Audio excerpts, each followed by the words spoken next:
Nərminə xanım, xoş gördük. Xoş gördük. Sizə yeni YouTube kanalınızda öncə uğurlar arzulayıram. Təşəkkür edirəm. Ümid edirəm ki, buradan ötürdüyünüz mesajlar, çəkdiyiniz podkastlar, toxunduğunuz mövzular cəmiyyəti dəyişəcək. Çünki sözün əsl mənasında bu gün cəmiyyətin bir ailə psixoloquna ehtiyacı var. Daha yaxşı ailə psixoloquna və sözün əsl mənasında təhsilli bir psixoloqa ehtiyacı var. Hər kəsi salamlayıram. Ümid edirəm ki, qarşıdakı zamanımız çox keyfiyyətli olacaq, faydalı olacaq və hər kəs istəsə, yəni faydalana bilər. O zaman vaxt itirmədən mən suallarıma keçim. Sizin üçün çox maraqlı suallar hazırlamışam.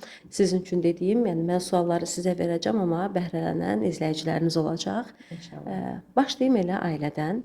Bu gün demək olar ki, ailələr əvvəlkindən daha çox dağılmağa başlayıb. Niyə? Nə üçün? Keçmişlə bugünün fərqi nədir ki, bu gün ailələr daha çox dağılır? Bəli, çox gözəl sualdır Sevinç xanım. Bu gün ailələr daha çox dağılır, daha tez dağılır. Heç də o demək deyil ki, ilk böhran dövrlərində, ilk 5 ildə, 10 ildə dağılır. Son 2025-ci ilin statistik nəticələri var ki, boşanmaların 3-dən biri 10-19 illik ailələrin payına düşür. Baxın, biz deyəndə ki, zamanla öyrəşəcəklər, zamanla uyuşacaqlar. Bəs elə isə niyə 10-19 illik ailələr boşanmağa başlayır? Və ümumi boşanmaların içərisində əgər 50% ilk 5 ilə düşürsə, elə 50% təxminən 19-21 illik, 20 illik ailələrin payına düşür. İndi biz o məsələyə toxunarıq qarşıdakı, niyə görə, səbəb nədir buna? Amma indi gələk əsas sualın məğzinə ki, yəni boşanmalar niyə artır? Təbii ki, biz informasiya dövründə yaşayırıq, qərbə inteqrasiya olunur, informasiyanın sərhəddi yoxdur, qərbin təsiri böyükdür. Çünki biz bilirik, qərb fəlsəfəsi həmişə individualist fəlsəfədir, mən mərkəzli fəlsəfə olub. Amma şərq fəlsəfəsi himayədar fəlsəfədir. Biz himayə eləmək, bizim ailələr belə idi. Ailə himayə eləyirdi, uşaqlar, valideynlər yaşlanandan sonra uşaqlar valideynləri himayə eləyirdi. Amma bugün informasiya dövründə elədirmi? Xeyr. Qərbin zaten əvvəldən dəyəri bu olub. 18 yaşında uşaqlar ailədən uzaqlaşdırılırdı. Yəni başqa sözlə öz başlarının çarəsinə baxırdılar. Amma bizdə elə olmurdu axı. Bizdə 20-25 yaşına qədər hətta valideyn nəvənin oxuması üçün pensiya kartını verirdi. Elə verir, indi də verir. Yəni biz himayə eləmiş. İndi bizim fəlsəfəni qərb fəlsəfəsi ilə qarışdırıb, yəni himayədar fəlsəfəyə əsaslanan ölkəni mən mərkəzli ölkəyə çevirirlər. Yəni bu bir mənalı şəkildə qərbin təsiridir. Biz bir-birimizi tanımaq əvəzinə baxın qərb fəlsəfəsini günahlandırırıq və ya tutaq ki, digər baxışları günahlandırırıq. Məyər evlilikdə tanımaq daha önəmli deyilmi? Amma bəzən heç biz tanımağa üstünlük vermirik, amma günah axtarırıq. Nə bilim, hansısa biz bunu öyrəşmişdik, amma gəldi belə oldu. Burada sizin də fikir doğrudur, mənim də söylədiyim fikir doğrudur. Amma çox gözəl bir məqama toxundunuz. Hansı məqama? Evlilikdən öncə tanımağa toxundunuz. Bəli, əvvəla birinci evlilik olğunluğu deyilən bir məfhum var. Amma evlilik olğunluğu fikrindən əvvəl bir fikir var ki, ümumiyyətlə insanın gərək olğunluğu olsun ki, sonra evlilik olğunluğu olsun. Nədir olğunluq? Olğunluq özü, yəni yetkinlik. Bir zehni yetkin insanlar var, ikinci sosial yetkinlik var, bir də emosional yetkinlik var. Yəni bir gənc zehni olaraq hələ yetkinləşməyibsə, sosial olaraq yetkin deyilsə və emosional yetkinliyi yoxdursa, o hələ evlilik deməli yetkinliyi yoxdur. Bunu özündə formalaşdırsan fərdi inkişafla. Ondan sonra keçək evlilik olğunluğuna. Və evlilik yetkinliyi, ümumiyyətlə yetkinliyi olan insan birinci özünün fərqində olur. Mən kiməm? Mənim həyat missiyam nədir? Mən nəyi bacarıram? Mən nə istəyirəm? Ondan sonra keçir qarşı tərəfə ki, qarşı tərəf kimdir? O nə bacarır? O nə istəyir? Biz birinci özümüzün tanımadan özümüzə uyğun axtarırıq. Axı biz özümüzü tanımırıqsa uyğunu necə axtaraq? Mən gərək biləm mən kiməm, mənim missiyam nədir? Sonra mən özümü uyğunu tapa biləm də. Necə bu 19 ildə deyirsiniz ki, elə 50-50-yə düşür də, 19 il sonra boşanma da, Təxminən 19 hədir. təxmini 5 il də eynidir. Yəni bu 19 ildə necə insan bir-birini və ya özünü tanımadı?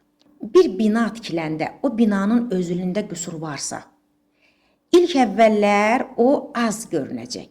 Yuxarı mərtəbələr qalxdıqca o binanın əyriliyi daha çox görünəcək. Bəli, illər keçdikcə o evlilikdəki səhvlər daha çox qabarır. Ona görə də biz birinci, qarşı tərəfi tanımamışda qabaq, birinci gənc özünü yetkinləşdirməli, özünün fərqində olmalı. Sonra evlilik olğunluğunun fərqinə varmalı. Sonra qarşıdakı kimdir, nəçidir? Biz birinci olaraq qarşıdakına fokuslanırıq. Hətta fədakarlıq Evlənmək istəyəndə o kimdir qarşıdakı? Kimdir, haranı bitirib, harda oxuyur, nəyi var, nəyi yoxdur? Amma bir əvvəl özünü, qarşıdakı çox yaxşı insan ola bilər. Çox yetkin insan ola bilər. O onun dəyəridir. Sən birinci öz dəyərindən başla. Sizcə tələsirik evlənməyə? İndi belədir ki, bu dəqiqə gec evlənməyə əksinə, evlənmək istəyənlərin sayı azdır. Sonra evlənərkən tez boşananların sayı azdır. Hər boşanma da elə bu evliliyin dağılması deyil. Bəzən bir dam altında yaşayaraq ruhən boşanmışlar var, yəni emosional uzaqlaşmalar var. Nələrə görəsə qalır evlilik. Yəni bu yolçuluğa çıxırsansa, gözəl odur ki, bu həyatı doya-doya yaşayasın. Yəni evliliyi də doya-doya yaşayasan. Doğan Cüzəloğlu'nun Allah rəhmət eləsin yaxşı bir sözü var idi. Həyatla dans edin. Həyatla dans. Yəni bir var həyatı yaşamalı olduğum üçün yaşayıram evliliyi. Bir də var əslində evlilik çox gözəl bir şeydir. Amma iki yetkin insan arasında. Təəssüf ki, həyatla oynayırlar. Sözün əsl mənasında rəqs etmirlər. Biz dırnaq arasında deyirdik. Yəni belə deyim, həyatla rəqs etmək, həqiqətən də həyatla birgə rəqs etmək qarşılıqlı harmoniya nəticəsində olur, amma nədənsə bizdə fərqlidir. Həyatla oynayır insanlar. Elə bir inadına həyatla oynayırlar. Çünki özünün fərqində deyil. Bəli. Həyatı şuurlu fərqindəlik olaraq yaşayan özünün də fərqində olur, münasibətlərin də fərqində olur, qarşı tərəfin də fərqində olur.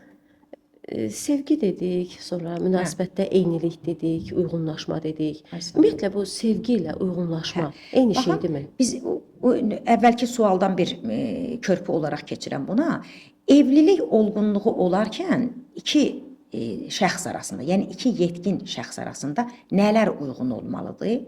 Yəni burada iqtisadi uyğunluqdan tutmuş yetişdirilmə formasına gəlir. Yəni hansı ocaqda yetişdirilib, hansı mədəniyyətdə yetişdirilib, qorxu mədəniyyəti ilə mi yetişdirilib, dəyərlər mədəniyyəti ilə mi yetişdirilib?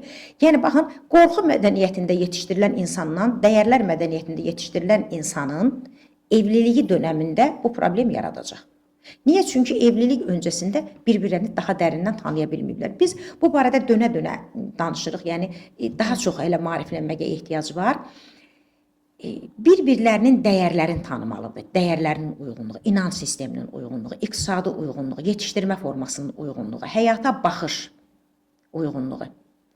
Bunlar mütləqdir ki, vacib bir şeylərdir. Yəni bunlar əgər uyğundursa, təkcə bir sevgini əsas götürüb evlilik həyata keçirmək yanlış bir qərardır, çox yanlış. Evlilikdə sevgi amili lazımdır, vacibdir. Amma tək o olmaq yetərli olmur. Tək sevmək, tək sevgi evlilik üçün yetərlidir, yanlış, çox yanlış. Bəli, əsasdır. Baxır, hələ əsas deyirik də, baxır indi sevginin özünə yanaşmalar müxtəlif cürdür. Sevgi nədir? Hər kəs sevgini başqa cür. İki əgər cütlük sevgiyə eyni tərəfdən mi yanaşır? Bəli, sevgi böyüdüyün ocaqda sevilərək öyrənilən bir şeydir. Amma sual olur, yaxşı, tutaq ki, bu orada sevilməyib və yaxud sevgi ortamında olmayıb. Tamamilə fərqli bir mühitdə böyüyüb. Onda belə çıxır ki, bu insan sevgi bilməyəcək, sevgini öyrənə bilməyəcək. Xeyr, sevgi həm də öyrənilə bilən bir şeydir. Necə? Görərək, film izləyərək, başqasında görərək. Yəni, yetər ki, insan onun istəsin. Bəli, sevgi həm də öyrənilərək hiss duyğudur, Yəni bir öyrənilən sözlə bir sevgini duyğudur. öyrətmək Bəli, mümkün. sevgini öyrətmək olmur, öyrənmək olur. Bəs hərənin öz sevgi dili var deyirlər. Bəli. O zaman siz deyirsiniz ki, çox diqqətimi çəkdi, böyüdüyü ocaqda. Yəni məlum məsələ, mən böyüdüyüm ocaqda sevgi dilini əgər şiddətdə görmüşəmsə ki, indi var, döyürlər, sonra analar bağrına basır.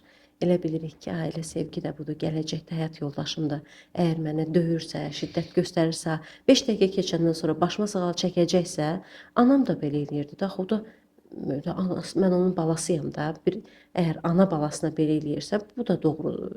Yəni indi həyat yoldaşım da eləyirsə, sevgi budur. Yəni öyrəndiyi, gördüyü sevgi budur.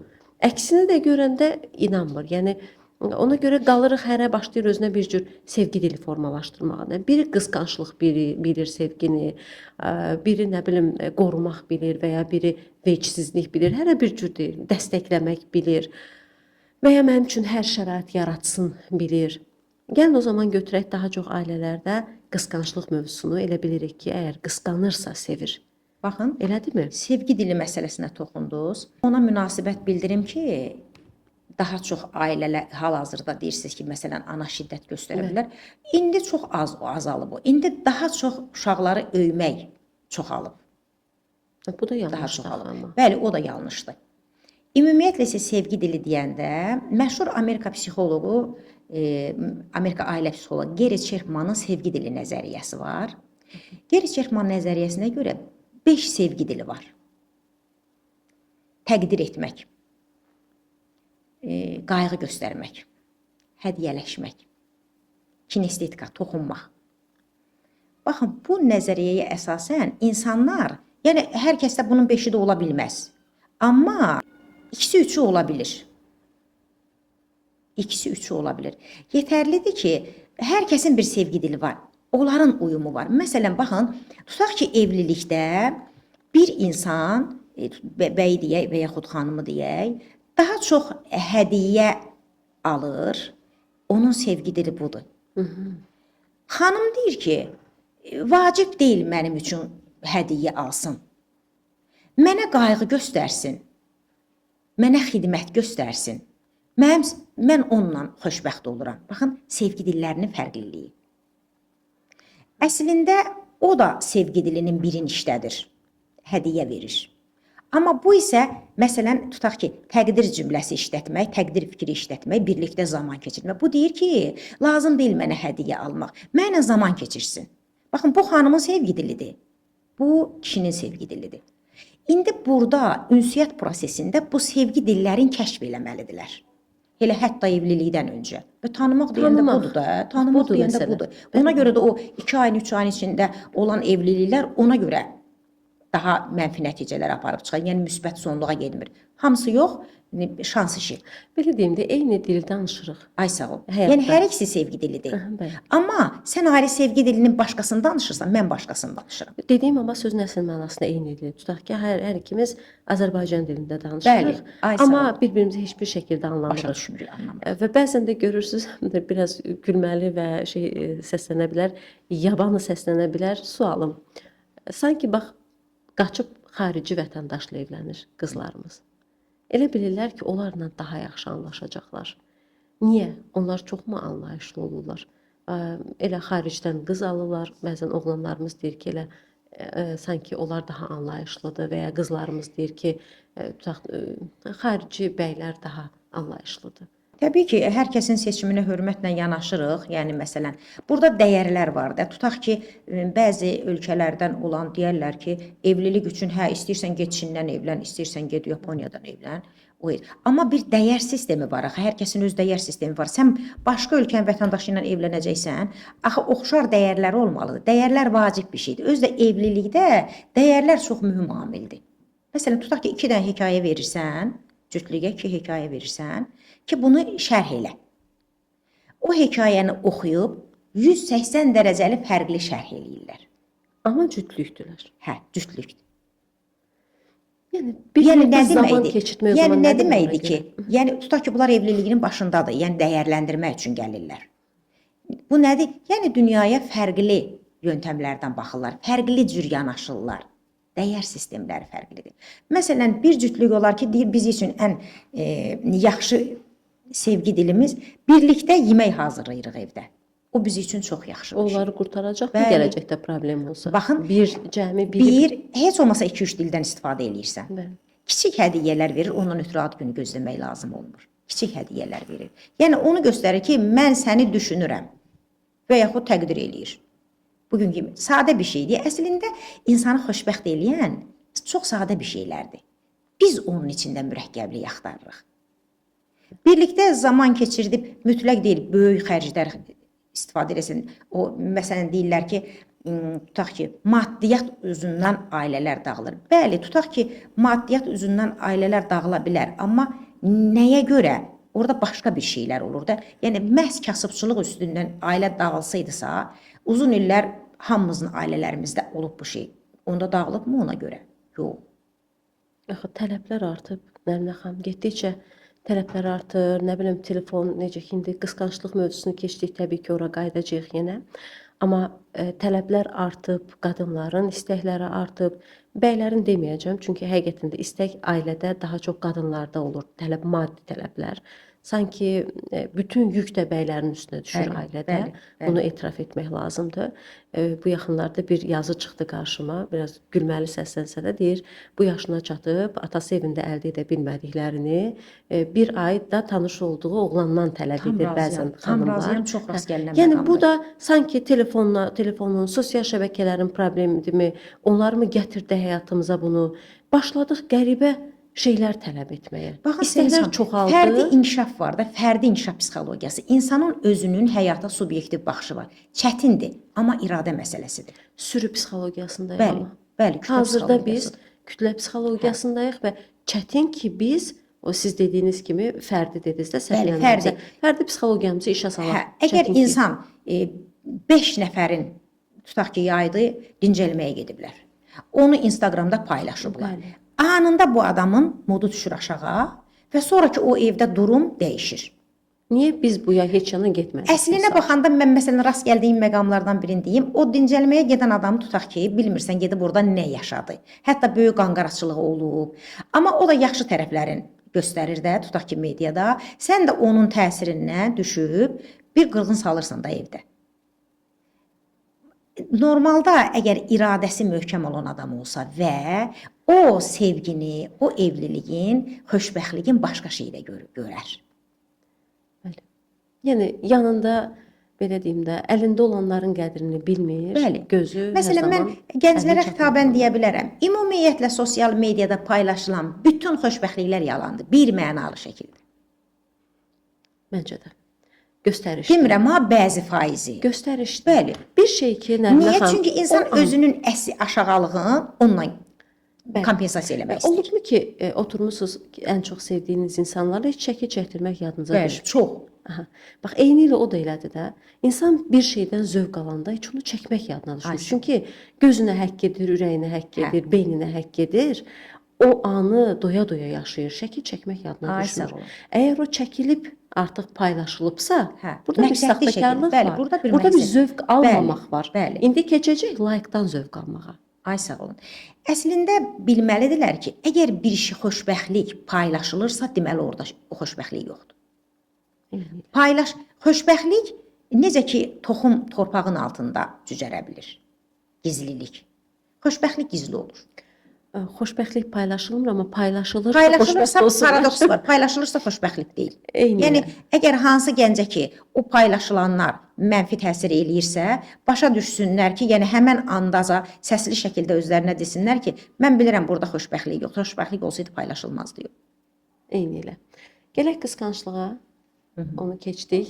Cavab ala bilmədim sizdən. Çünki axış bizi başqa tərəfə Hansız? apardı. Qısqanclıq sevginin əlamətidir ailədə yoxsa Bir mənalı şəkildə xeyr. Qısqanclıq sevgi göstəricisi ola bilməz. Niyə? axı qoruyur?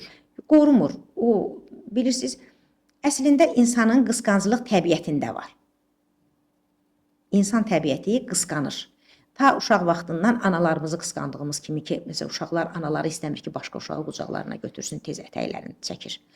Bu insanın təbiətində var. Amma əgər patoloji səviyyəyə qalxırsa, bu insanın özünün güvəninin, özünə olan güvəninin aşağılığıdır.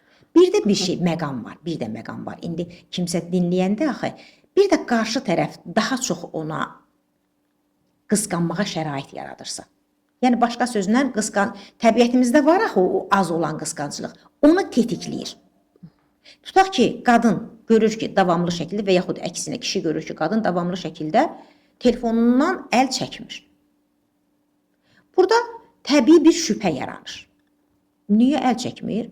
İşi ilə də bağlı ola bilər. Hətta burada bu məsələyə mən bir körpü alım ki, bu dəqiqə ailələrdə ünsiyyəti məhdudlaşdıran əsas amillərdən biridir. Fabrik deyilir. Qarşı tərəf söhbət eləyirsən, telefona baxırsan. Və yaxud ailə üzvləri, bu da gətirir ünsiyyətin səviyyəsini çıxardır aşağı və ailəni də, evliliyi də bir-birinə bağlayan ünsiyyət. Elə həm insanın özü ilə ünsiyyəti, həm çevrəsindəkilərlə ünsiyyəti. Patoloji qısqanclıq dediniz. Bu hardasa Otello sindromu kimi belə bildiyim qədər bu adlandırılır. Belə adlandırılır. Hansı hallarda o patoloji hədd? Baxın, o qısqanclığı deyək ki, yəni dediyimiz kimi təbiətində var insanın, amma patoloji səviyyədədirsə, bunun bir qarşı tərəfdə buna bir əsas yarada bilər. Amma yenə də bir insanın özünə güvəni yetərlidirsə, o qarşı tərəfi qısqanmayacaq. Əgər o tetikləmir. Tetikləyəndə istər-istəməz maraqlanacaq. Amma insan bir həyatın axışına buraxma məsələsi var. İnsan özü-özünə güvənirsə, bu qarşı tərəfi qısqanmayacaq. Qarşı tərəf bəzən bundan bezə bilər, bəzən də çünki sevginin qarşılığı nifrət deyil. Sevginin qarşılığı əksi, laqeydlikdir. Rəfiqəmi də qısqanıram, mən tutaq ki, yoldaşımı da qısqanıram, mən övladım belə qısqananlar var. Rast gəldiyim məqamları deyirəm. Övladının nənəsinə qısqananlar var. Birdən səni məndən çox istəyə bilər. Yəni belə deyək də, məndə qısqanclıq var, amma mən baxıram ki, bu qısqanclıq hər kəsədirsə, Bəli. burada bir problem var. Bəli. Birinədirsə, bu normaldır. Yox. Bu da saplantı deyil ki, türklər demiş. Bəlkə heç kəsə deyil, birinədir yalnız. Ancaq o onu çürüdəcək. Axı ona qədər olub da, o müşahidə eləyib ona. Birdən-birə yoldaşının yanına gəlmədi ki, axı ona qədər onda olub. Sadəcə olaraq burada şuurlu bir fərqindəlik. Mən bu adamı, mən bu epizoddan qısqandım niyə? Mənə əsas verən nə oldu? Yəni səbəb, önəmli olan burada səbəb var. Anladım. Bəli, anladım. Keçirəm növbəti suala. Elə bu da son belə deyim də ailələri maraqlandıran və ümumiyyətlə cəmiyyəti maraqlandıran bir mövzudur. Evlilikdə xəyanət. Ümumiyyətlə, evlilikdə xəyanət niyə baş verir? Ümumiyyətlə, bunun qarşısını almaq mümkündürmü? Niyə baş verir? Bu qısqanclığın özü də gətirir, çıxardır mı? O bir can alıcı bir nöqtədir. İndiki dövrdə daha çoxalıb bu. Çünki biraz da mümbit şərait yaranıb da. Sosial şəbəkələr var da. Onlar vasitəsilə tanışdıqlar var və onlar vasitəsilə davam etmələr var. Və bir də pis nöqtəsi bilirsiniz nədir? Qadın xəyanəti bugün az qalır ki, kişilərlə bərabər olsun. Düzdür, bu açıq görünmür. Niyə? Çünki kişi xəyanətlərin hamı çox rahatlıqla deyə bilir. Qadın xəyanətini deyə bilmirlər axı. Hətta bəy özü biləndə belə ya əyri bir şeylər, nələrsə qeyri normal şeylər baş verir cəmiyyətdə, ya da məhkəmədə də kişi egosu var. Özünə sığışdırmadığı üçün başqa səbəblərlə. Amma bu sosial proqramlar hamısını qatdı, qarışdırdı. Bugün sosial proqramlarda çıxıb uşağın atasını axtaran kim? Bəli. Yəni bunlar hamısı cəmiyyətə təsir edən bir şeylərdir. şeylərdir. Xəyanəti tutub şəkil videosunu çəkən, bunu çox gördük də son illərdə, elə deyil? Bəli. Yəni İndi onlar etiraf eləyənlərdir, etiraf eləməyənlər də var. Ona görə də çoxdur. Məncə bu xəyanət əslində xəyanətin cinsi olmur. Bu qadındır və ya kişidir. Bəli. Sədaqətsiz insan xəyanətkar. Sədaqətsizdir. Bu insanın təbiətində sədaqətsizliyi var. Bir insan valideynin ünvanına danışır. Bir insan dostunun ünvanına danışır. Bacısının ünvanına danışır. Sədaqətsizlik istər-istəməz xəyanəti gətirəcək. Vəssalam. Bu insanın əgər təbiətində sədaqətsizlik yoxdursa, o insan xəyanət eləməz. Onda belə çıxır ki, qarşısını da almaq mümkün deyil. Çünki insan sədaqətsizdir. Heç kəs kim üçünsə bir şeyin qarşısını ala bilməz. Qarşı tərəfi heç kəs dəyişə bilməz. Amma insan özü istəyərsə, özün istənilən yaşında inşa eləyə bilər. Çünki neuroplastika qanunu var. Beynin neuroplastika qanunu. Əvvəllər belə bir fikir vardı ki, insan beyni yalnız gənc yaşlarda plastikdir, elastikdir. Amma sonralar belə elm bunu sübut elədi ki, insan irəli yaşlarda da dəyişiklik yarada bilir. Doğrudur, gəncdəki kimi olmur, daha asan olmur, amma olur. Yəni insan istəsə asan olmur, amma mümkündür. 50 yaşında belə özünü dəyişə bilir. Bağışlamağa gələk o zaman. Bunu daha çox qadınlar edir. Yəni xəyanət edən bəylərini bağışlayırlar, əfv edirlər. Bu doğru qərardırmı? Xarakterə bağlıdır, bir də xəyanətin növünə bağlıdır. Xəyanətin növü olur. Bəli, xəyanətin növü olur. Çünki qadın tərəfindən baxanda xəyanət başqadır, qız kişi tərəfindən baxanda başqadır. Qadın üçün kişinin bir dənə sosial şəbəkədə kiməsə bir kəlmə yazmağı da xəyanət hesab olunur. Amma kişi tərəfindən deyir, mən neyləmişəm ki, yazmışam da. Bəs eyni ilə qadın sosial şəbəkədə birinə bir rəy yazsa, bunu kişi xəyanət görmürmü? Xəyanət görür. Axı qadındır bunu yazan. Bəli, xəyanətdir. Əslində kişinin gözündə, qadının gözündə xəyanət belədir deyirəm. Normalda xəyanət xəyanətdir. Bir dənə adı var. Sədaqətsizlik eləmisən. Biz dəyər sistemimiz var da. Əslində qadın bir başqa kişi ilə söhbət eləyəndə onun gözünün içinə baxırsa, bizim mentalitetdə bu özü belə naməhrəm sayılır. Və hər qadın kişi ilə danışanda onun gözünün içinə baxa bilmir ki, ayıbdır deyir. Özündən asılı olmayaraq, özündən asılı olmayan bir davranış sərgiləyir. Baxışın yayındırır, deyir, baxma. Yəni hiss edirsən ki, baxa bilmir. Bunda sədaqətsizlik hazırda baş alıb gedir. Bəli, sədaqətsizlik baş alıb gedir. Çünki bunu çox adam hamıda görür və getdikcə çoxalır. Bilirsiniz niyə? Cəmiyyətdə bir şey ki, daha çox geniş yayılır və ona reaksiya olmursa, cəmiyyətin gözündə normallaşmağa başlayır. Və fikir verirsiniz, belə də əsaslandırırlar. Hamı eləyir. Yəni hamı eləyir deyə doğru bir şey yoxdur. Tutaq ki, bugün həbsxanada minlərlə adam var. O deməkdirmi ki, cinayət eləmək doğrudur? Onda gəlin biz çoxluğun elədiyin doğru hesab eləyiriksə, onu da doğru hesab eləyək. Deməli, çoxluğun elədiyi və buna cəmiyyət dərhal təpki göstərməlidir. Göstərməlidir ki, bunun sayı azalsın. Boşanmada uşaq mövzusuna toxunaq. Bəzən deyirlər ki, nələrəsə görə, daha çox uşaqlara görə ailələr boşanmır və ya gözləyirlər. Ya bu kimi hallara da bir Bəli, rast gəlirik. Mən boşanmalarda rast gəldiyim məqamlar olub. Hətta yəni o ailədə ona görə boşanmayan valideyn belə deyim də valideynlər əgər ona görə boşanmırsa, o uşaq xoşbəxt olarmı ailədə? Yox, əslində əgər qalmaqallı ailədirsə, orada onun boşanmama uşağa verdiyi ziyan, verdiyi xeyirdən çoxdur. Bəli. Amma bizim indi mentalitetdə belədir də, boşanmamalısan uşağa görə. Yəni bilirsiniz, başqa sözlə çözüm var, hər zaman bir yol var. Amma o yolu iki tərəf tapmağa çalışanda, bir tərəfli deyil, bu evlilik elə bir sanki qayıqdır, iki avarla çəkilir. Əgər qayığı bir avar çəksə, o qayıq fırlanıb yerində qalacaq. Evlilikdə də iki tərəf istəyərsə, evliliyi qurtarmaq. Yəni bəzi evliliklər var ki, ikisi də gəlir ki, biz evliliyimizi qurtarmaq istəyirik. Bəzən isə boşanmada elə adam oturur qarşında ki, artıq körpülər yanıb. Ona görə də bütün variantlarda, əgər orada şiddət yoxdursa, orada psixoloji və fiziki şiddət yoxdursa, orada ağır narkotika asılılığı yoxdursa, yəni onun özündə belə, mən xanım tanıyıram ki, yoldaşının ağır narkotika asılılığı var, onun özündən ötürü nə qədər mübarizə aparır. Əgər iki nəfər ailədəki keçimsizliyin hansı mərhələdə olmasından asılı olmayaraq istəyirsə ki, evliliyin qutarsın, qutara bilər. Necə deyir, türklərdə bir söz var, keçinməyə könlü olan keçinir. Ay sağ olun, istəyən səbəb, istəməyən bəhanə axtarır. Bəhanə söyləyərəm şey. Bu deməkdir ki, sizcə, belə deyək, bitib yəni. Münasibət bitib. Hansı əlamət? Yox. Ümumiyyətlə, emosional bağ bitib arada. Bunu başqa nə kimi hallar göstərə bilər? Yəni, başqa nələrdən anlaya bilərik ki, artıq bu evlilik bitib. Sadəcə bir kağızda gedib imza atmalısan. Baxın, bir 20 illik, hətta 25 illik ailədir. Əgər o ailədə söhbət yoxdursa, ünsiyyət yoxdursa, deməli, bağ itib. Hətta çəkişmə belə olsa, yenə də o susqunluqdan yaxşıdır. heç olmasa görürsən. Yəni mən bayaq nə dedim, sevginin digər qütbü nədir? Görməməzlik. Yəni laqeydlik. Yəni sən əgər o insanı görmürsənsə, münasibət bitib də görmürsən bunu.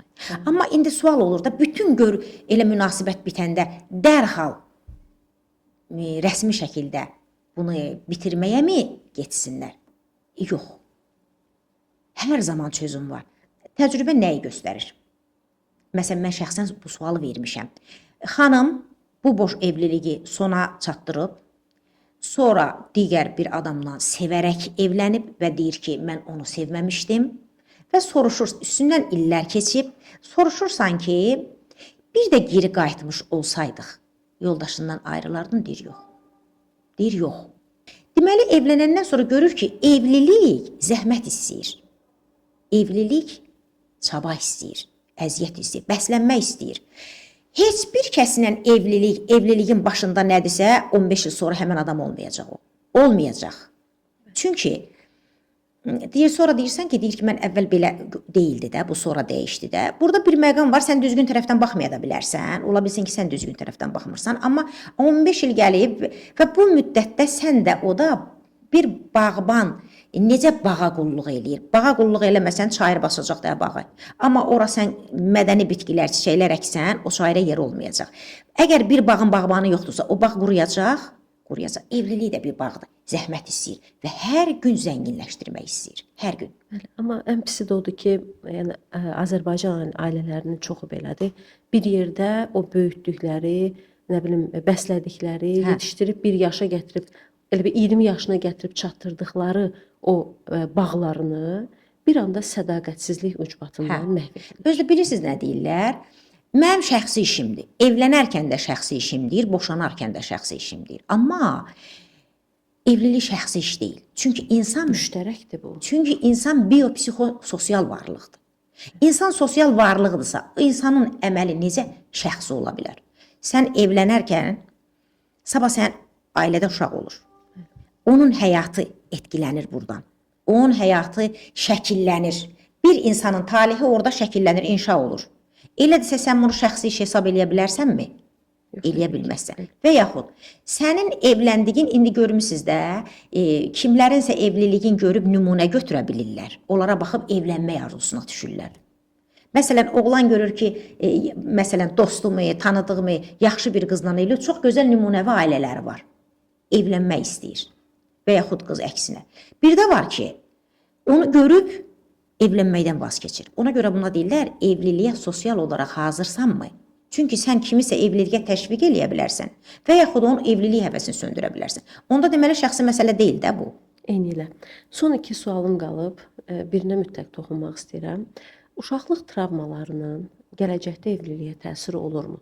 Necə ki, hazırda biz danışdıq, yəni biz bəzən uşaqları düşünmürük, bəzən ya onlara görə boşanmırıq, ya onlara görə boşanırıq, ya onların yanında mübahisə edirik, yəni bəzən heçə sayırıq uşaqları, bəzən də çox önəmsiyirik. Yəni, amma hər halda biz onlara bir travma ötürürük. Gələcəkdə təsir edəcəkmi ailələrinə? Elə ona görə də evlilik öncəsi bir-birini tanıyanlar üçün deyilir ki, oxşar ailələrdə böyümək. Oxşar ailələrdə böyüyəndə eyni dəyərlərlə böyüyürsən axı. Oxşar. Amma buna baxmayaraq Doğru deyək də biri özünə bab. Həm də baxın biz çünki əksərən anasından qadınlıq öyrənir xanım, kişilər də atasından kişilik öyrənir və atalıq öyrənir. Ona görə də onu sərgiləyir. Amma sual olur, indi yaxşı bu insan evlənib, anası belə olubsa nə etməlidir? Bu da mütləq onu tətbiq eləməlidir. Yoxdurmu bunun geri dönüşü? Hər zaman bir sözüm var. Bir dəfə bir məqam vardı. Qadın deyir ki, mən eynən atam kimi elə bir yoldaşımdan nə isə gözləyirdim. Anam deyir, bunun fərqində oldu. Dedi ki, qızım, sən evə gələndə rahatlıq istəyirsən evində, o da sənə kimi rahatlıq istəyir. Sən əl çək, sən atanda olanları axtarırsan ondan. Mən deyir, onda başa düşdüm ki, doğrudan da qızın həyatın, ailəsin, evliliyin idarə eləməsində anasının rolu varmış. Bəli. Mən deyir, anamın o sözü qulağımda cingillədi ki, mən görürəm ki, sənin işin sən yoldaşında atandakına, atanda gördüyü axtarırsan. O ayrı bir insandır. Ona rahatlıq ver evdə. Mən ondan sonra deyir, tamamilə 180 dərəcə deyil, yanaşmamı dəyişdim. Ona görə də əgər evlilikdən, ailədən gələn travma varsa, onu mütləq evliliyə daşıyacam deyən bir şey yoxdur. Daşıya bilərsən. Amma yenə də şuurlu fərqindəlik olaraq sən onu dəyişə bilərsən yanaşmanı. Yenə dedim, əziyyət var, zəhmət var. Hər şeyin içində zəhmət var. Evlilik isə elə bir qurumdur ki, onu əlbəttə zəhmətlə ortaya gətirirsən və çox da gözəl meyvələri olur. Bəli. Sonuncu sualımı verəcəm. Psixoloqa müraciət etmək üçün münasibətin son həddə çatmasını gözləmək lazımdır. Pozitiv psixologiyanın banisi var Martin Seligman. Martin Seligman deyirdi ki, psixologiya təkcə bizim həyatımızdakı travmalardan azad olmaq üçün, böhranları idarə etmək üçün lazım deyil. Psixologiya bizə həm də həyatımızı gözəlləşdirmək üçün lazımdır. Evlilik öncəsi vacibdir. Konsultasiyaya getmək, psixoloqa müraciət eləmək nədən lazımdır? Çünki bir-birimizi yaxşı tanımaq, evlilikdə qarşıya çıxan problemləri görmək və onları aradan qaldırmaq üçün bacarıqlar formalaşdırmaq üçün vacibdir. Amma o dövrdə getməmisən. Evlilikdə problemlər var və evliliyi gözəlləşdirmək üçün Martin Seligmanın fikri ilə desək, evliliyi gözəlləşdirmək üçün evliliyin bütün mərhələlərində mütəxəssisə müraciət eləmək çox faydalıdır. Sizi qarşıda çox böyük problemlərdən qurtarır. Mərhələlər deyəndə? O evliliyin ki, böhran dövrləri var. Evlilik öncəsi var, evliliyin ilk illərində var. Yəni, bütün evlilik dönəmində istənilən məqamda ehtiyac yaranarsa, mütləq müraciət eləmək lazımdır. Amma tək tərəfli yox. Məsələn, mən bu yaxınlarda bir danışanım var idi. Tək boş, o danışır. Axı, mən onu bir tərəfli dinləyirəm. Axı, qarşı tərəfində arqumentləri var. Beyin özünə faydalı olanı insan demədim mən, beyin. Beyin özü düzgün qəbul elədiyin, özü üçün düzgündür bu. Onu danışır. O adam elə bilir ki, o haqlıdır. Həqiqətən də o orada hiylə işlətmir. O özünün haqlı olduğunu bilir. Amma qarşı tərəfi də dinləyəndə və hər ikisini eyni zamanda dinləyəndə artıq onlar onun fərqinə varılır. Məsələn, bir dəfə bir xanım dedi ki, mən fərqindəlik qazanandan sonra 2 ayda fikir verdim ki, mən hərəkət verici qüvvə olmadım, bizim evdə söz-söhbət olmadı. Başa düşdüm ki, həqiqətən də mən imişəm problemi yaradan. Maraqlıdır. Ona görə də sonda mən də müraciət eləyərdim ki, təkcə böhranları idarə eləmək üçün deyil, təkcə boşanmaq üçün deyil, evliliklərinizi gözəlləşdirmək üçün, nəticə etibarilə həyatı gözəlləşdirmək üçün, bu evlilik yolculuğunda daha uzun yol getmək üçün mütəxəssisə müraciət eləmək vacibdir. Lazım deyil, vacibdir hətta. Əla. Nərminə xanım, təşəkkür edirəm. Mən ümid edirəm ki, həqiqətən də izləyiciləriniz, yəni bu kanala abunə olan hər kəs faydalanacaq. Birmənalı şəkildə biz özümüz də burada zövq aldıq. Xüsusi təşəkkürümüzü bildirirəm. Təşəkkür edirəm mən də. Dinlədiyiniz üçün təşəkkür edirəm və inanıram ki, əsas odur ki, düzgün qavransın. Bəli. Düzgün qavransın, çünki hər kəs öz həyatının memarıdır. Hər kəs öz talihinin memarıdır həm də. Bəzən biz qavramaq deyil, elə məlumata açıq olmağımız yetərlidir ki, o məlumat bizə daxil olsun. O da o insanın qavrayış səviyyəsi ilə bağlıdır. Sonra həyatda elə bir dönəm gəlir ki, onu qavrayır, o qalır onda, o zaman lazım olanda öz işini görür. Amma biz həqiqətən də bəzən o qədər xırda, qısa videolara öyrəşib ki, cəmiyyət ona görə biraz dinləmək lazımdır sona qədər və ümid edirəm ki, yenə deyirəm, təkrar deyirəm, faydalı olacaq hər kəs üçün. İnşallah. Sizin üçün də xeyirli olsun. Çox sağ olun. Təkrar görüşərik. Təşəkkür edirəm. Sağ olun.